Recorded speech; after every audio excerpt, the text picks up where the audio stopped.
अगर आप भी सालों से मेहनत कर रहे हैं लेकिन आज भी आपकी नौकरी पक्की नहीं है, वेतन इतना कम है कि घर चलाना मुश्किल हो जाता है, तो आज का ये वीडियो आपके लिए बहुत ही बड़ा अपडेट लेकर आया है। क्योंकि सरकार अब जो फैसले लेने वाले हैं, अब जो घोषणा करने वाले हैं, जिसका इंतजार सिर्फ एक दो बल्कि नहीं लाखों करोड़ों परिवार की जिंदगी से जुड़ा हुआ है। जी हाँ दोस्तों, संविदा कर्मचारी, आउटसोर्स कर्मचारी, दैनिक वेतन भोगी, हटाए गए कर्मचारी के लिए सरकार की तरफ से सबसे बड़ा संकेत मिल चुका है। और इस वीडियो में मैं आपको बताऊंगा किन किन विभागों में होगा बदलाव, किनका कितना बढ़ेगा वेतन, क्या कर्मचारियों की मांग होगी पूरी। सबसे बड़ा सवाल है, क्या नौकरी पक्की होगी? तो वीडियो को अंत तक जरूर देखिएगा क्योंकि हर एक जानकारी आपके भविष्य से जुड़ा हुआ होगा। दोस्तों फाइनली आप सभी का स्वागत है आपका अपना यूट्यूब चैनल जॉब चम जीतू पर, जहां हम बात करते हैं नौकरी, अधिकार और कर्मचारी की आवाज़ को लेकर। अगर आप भी आशा, आंगनबाड़ी, जीविका या लोक स्वतः परीक्षा, स्वतः कर्मी या तो 45 विभाग में जितने भी संविदा कर्मी, आउटसोर्स कर्मचारी, हटाए गए कर्मचारी, उनको लेकर यहाँ पे सबसे बड़ी जानकारी निकल कर आ रहे हैं। तो वीडियो को आपके लिए बहुत ही महत्वपूर्ण साबित हो सकता है, इसलिए वीडियो को अंत तक जरूर देखिएगा। तो चलिए दोस्तों बिना टाइम गवाए वीडियो को करते हैं स्टार्ट। दोस्तों सबसे पहले बात करते हैं उस बड़े फैसले की जिसे पूरे सिस्टम में हलचल मचा दी है।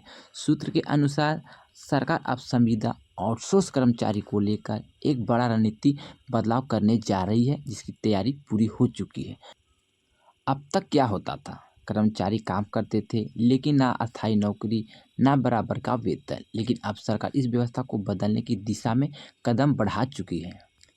बिहार कैबिनेट स्तर पर इस मुद्दे को गंभीरता से लिया जाएगा और संकेत है ये भी मिल रहा है कि आने वाले समय में नई वेतन नीति लागू होंगी। सेवा समायोजन और कुछ मामले में अस्थायीकरण जैसे बड़े फैसले और बड़े निर्णय लिए जा सकते हैं। अब सवाल आता है कि किन किन विभागों पर पड़ सकता है असर और किन को मिलेंगे ज़्यादा फायदा।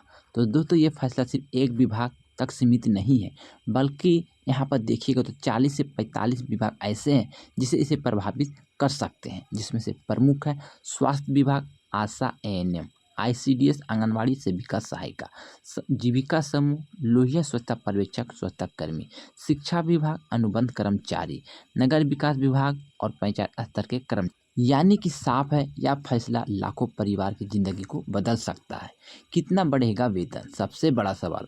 दोस्तों अभी तक जो संकेत मिल रहा है उसके अनुसार न्यूनतम मानदेय में कम से कम 20 से लेकर 50% तक वृद्धि की संभावना बताई जा रही है। कुछ विभागों में यह बढ़ोतरी इससे भी ज़्यादा हो सकती है। केंद्र सरकार की योजनाओं में जुड़े कर्मी को अतिरिक्त लाभ भी मिल सकते हैं।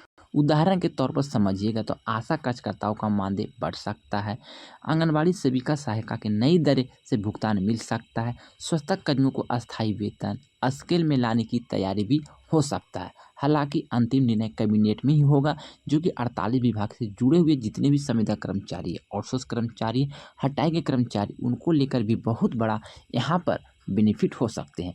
क्योंकि उन सभी का लगातार मांग भी उठ रहा है, लगातार धरना भी दे रहे हैं, लगातार ज्ञापन भी सौंप रहे हैं। मुख्य रूप से बात कर लेते हैं तो हटाए गए कर्मचारी जैसे कि आपको संख्याकी स्वयंसेवक और पूर्व सचिव की मांग लगातार उठाई जा रही है और इस पर सरकार बहुत बड़े फैसले भी लिए जा सकते हैं, बहुत बड़ा घोषणा भी कर सकता है। क्योंकि इनके लेकर सरकार अब निर्णय बना चुका है और अंतिम फैसला इसी कैबिनेट में होने वाले हैं। तो आप लोग जितने भी हटाए गए कर्मचारी, लोहिया स्वच्छता पर्यवेक्षक, जो भी कर्मचारी 48 विभाग से जुड़े हुए उनको लेकर कुछ ना कुछ बेनिफिट यहाँ पे मिल सकते हैं। इसलिए आप लोग थोड़ा सा वेट कीजिए क्योंकि कुछ दिन के अंदर ही बिहार कैबिनेट की सबसे बड़ा बैठक होने वाला है और इस बैठक में ही सारा कन्फ्यूजन दूर हो जाएगा, किनको क्या मिलेगा, किनको क्या फ़ायदा हुआ। तो आप लोग थोड़ा सा वेट कीजिए, चैनल को सब्सक्राइब करके रख लीजिए क्योंकि बैठक होंगे जिसके बाद तुरंत ही मैं आपको वीडियो के माध्यम से सारा जानकारी बताएंगे।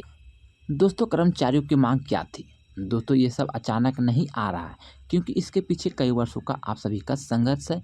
कर्मचारियों की जो मुख्य मांग थी वो समान काम के बदले समान वेतन, अस्थायीकरण, पेंशन और बीमा की सुविधा, अतिरिक्त कार्य का बोझ कम करना, समय पर भुगतान। आशा, आंगनबाड़ी, जीविका दीदियों को ने बार बार कहा कि हम काम को पूरा करते हैं लेकिन हमें अधिकार नहीं मिलता है।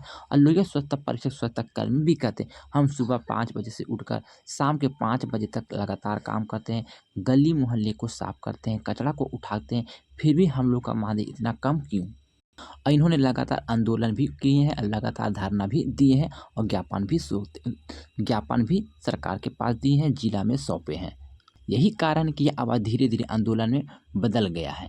दोस्तों आपने देखा होगा पिछले कुछ महीनों में लगातार प्रदर्शन भी हो रहे हैं, सड़क पर भी उतर रहे हैं, जिला मुख्यालय पर धरना भी दे रहे हैं, राज्य स्तर पर हड़ताल भी कर रहे हैं। महिला कर्मचारी ने खुलकर आवाज़ भी उठाई है। कई जगहों पर काम भी ठप हो गया है, जिसका सीधा असर सरकारी योजनाओं पर भी पड़ा। यही वजह है और यही दबाव था जिससे सरकार को सोचने पर मजबूर कर दिए हैं।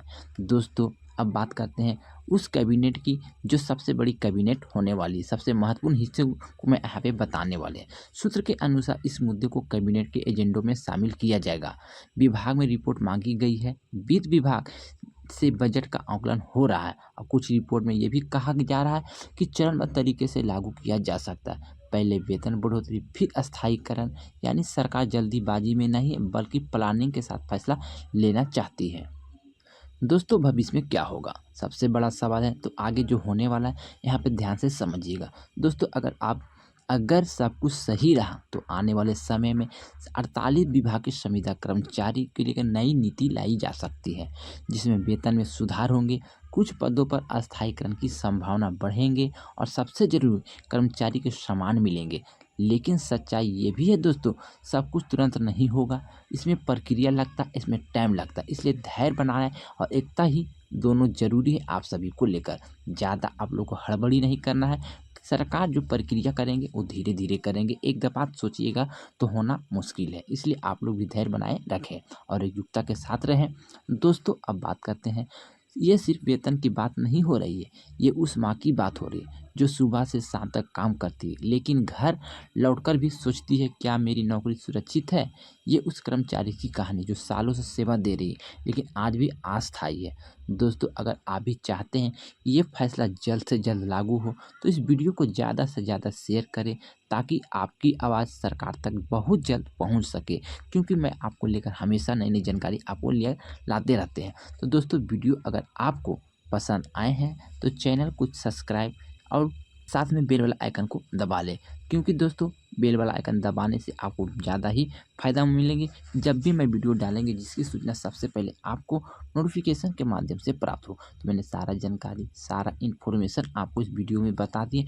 जो भी मुझे जानकारी विश्वसनीय सूत्रों द्वारा दिया गया था, मैं वही जानकारी आपको इसमें बताए हैं। तो दोस्तों, ये थी आज की बहुत बड़ी जानकारी। तो मिलते हैं इसी तरह से अगले बड़े अपडेट के साथ। जब तक के लिए good bye. Thanks for watching. जय हिंद, जय भारत।